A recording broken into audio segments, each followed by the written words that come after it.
So now that you've successfully created a Timetoast account and you're logged in, it will ask you right on the home page, what would you like to do? And you click on Create a New Timeline. In here, it'll launch a new timeline. This is where you put the title for it, edit your timeline details. So I'm going to say historical events Costa Rica. You should give it a attractive name. I try not to come up with something specific because you should be creative with your own names and details for your own project.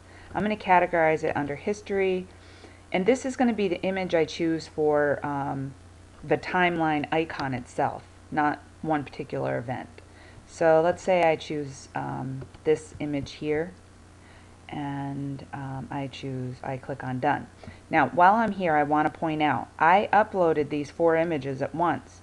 So what I recommend is that you go and get your 12 event images and your icon image, put them in a folder on your computer so that you can click on Upload Image, and you can literally go and grab,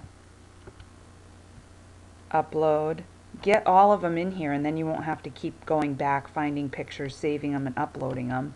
You can upload all the images you need for your timeline, have them there, and then when you're ready to make your timeline, you can just go here and select them. So I'm going to grab my first image and I'm going to click on Done. And so I've got my title and an avatar, let's say for my timeline, and I'm ready to add an event. So to add an event, you just click on Add Event. Now if I click on Choose Image, if I've already uploaded all of my images, I can say, okay, this is 1712 Battle of the Ferns. And obviously I'm making this up. So I say Battle of the Ferns, and it happened in 1712. So I put the right date in.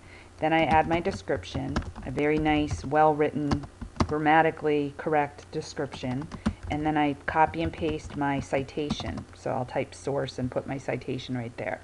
There you've got it. Your bibliography's done, your description's done, everything you need is done. You've got the title of your event, the date of your event, the description of your event, and you're citing your source. So you click on Create Event, and there it is. And what's great about this is if you add an event that was earlier than 1712 or later, Timetoast will put it in for you. So I click on Choose an Image, and I grab one, and I click on Done, and then I say the purple flowers bloom, purple flower battle. And then this one happened in 1802, and I do my description, I do my source, and I click on Create Event. So it automatically it puts it there. Now adding a time span, when you're all done, you can say events in Costa Rica history or whatever you want. And you can set your start and end date. So let's say your timeline runs, your earliest date is 1712, so I say 1710, and your latest date is 2011, so I'll just put it at 2012 and create the time span, and it'll automatically make a nice time span for you. So you're all done.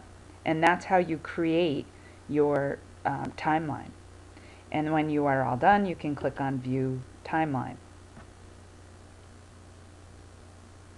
You can view the timeline in text view or timeline view. Text view makes it look like this, and the timeline itself looks like this.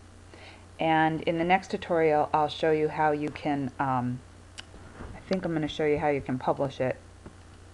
I'm going to do a separate tutorial on publishing your timeline, but while I'm here, so you don't have to go watch that, draft timelines can't be shared, and you have to share it in order to embed it in your portfolio. So you just click on Change here when you're all done, and you publish it, and then once you publish it, you'll have the option to share it. And you'll need to watch the video on how to embed that into your portfolio.